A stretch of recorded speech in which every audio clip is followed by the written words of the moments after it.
সীতাকুণ্ড উপজেলার বিভিন্ন উপকূলীয় এলাকাত নিষেধাজ্ঞা অমান্য করিয়ে সাগরোত্তুন অবাধে চিংড়িপোনা আহরণ চলের সরকারি বিধিনিষেধ উপেক্ষা করি জেলে অক্কল বিভিন্ন কৌশলে সাগরোত্তুন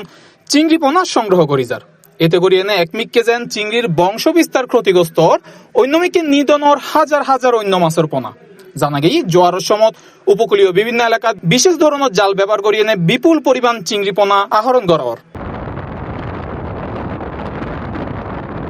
এই সময় চিংড়ি পোনার পাশাপাশি বিভিন্ন প্রজাতির মাছ ও জলজ প্রাণীর পোনা জালত আটকা পড়ে এতে করিয়ে একমিককে যেন প্রাকৃতিক মাছের বংশ বিস্তার বাধাগ্রস্ত অন্যমিককে হুমকির মুখে পড়ে সামুদ্রিক জীববৈচিত্র্য।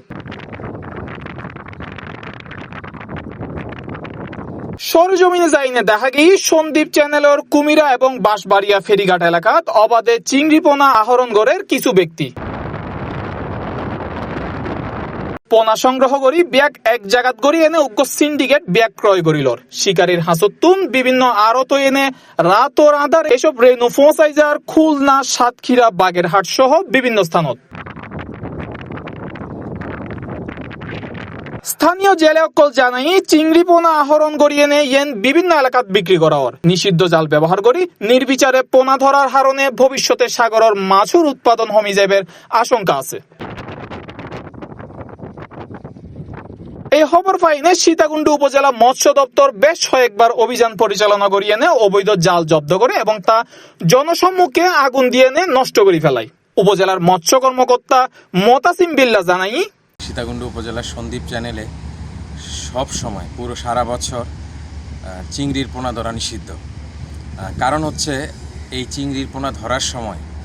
যারা এই চিংড়ির পোনাটা ধরে ছোট ছোট চিংড়ির পোনা বাগদার পোনা গলদার পোনা এই চিংড়ির পোনা ধরার সময় প্রায় হাজার প্রজাতির অন্যান্য মাছের পোনা নষ্ট করে ফেলে, যার কারণে আমাদের বায়োডাইভার্সিটি নষ্ট হয়ে যায়। বায়োডাইভার্সিটি এবং আমাদের যে ইকোসিস্টেম এটা ব্যাপকভাবে হুমকির সম্মুখীন হয়। তো আমাদের উপজেলা মৎস্য দপ্তর সীতাকুণ্ড চট্টগ্রাম কর্তৃক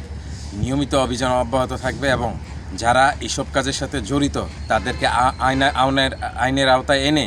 দৃষ্টান্তমূলক শাস্তির ব্যবস্থা করা হবে। পরিবেশ ও মৎস্য সম্পদ রক্ষায় সাগরোত্তুন নির্বিচারে চিংড়ি পোনা আহরণ বন্ধে প্রশাসন ও মৎস্য বিভাগের কার্যকর নজরদারি এবং নিয়মিত অভিযান জরুরি বলে মনে করেন স্থানীয় অক্কল।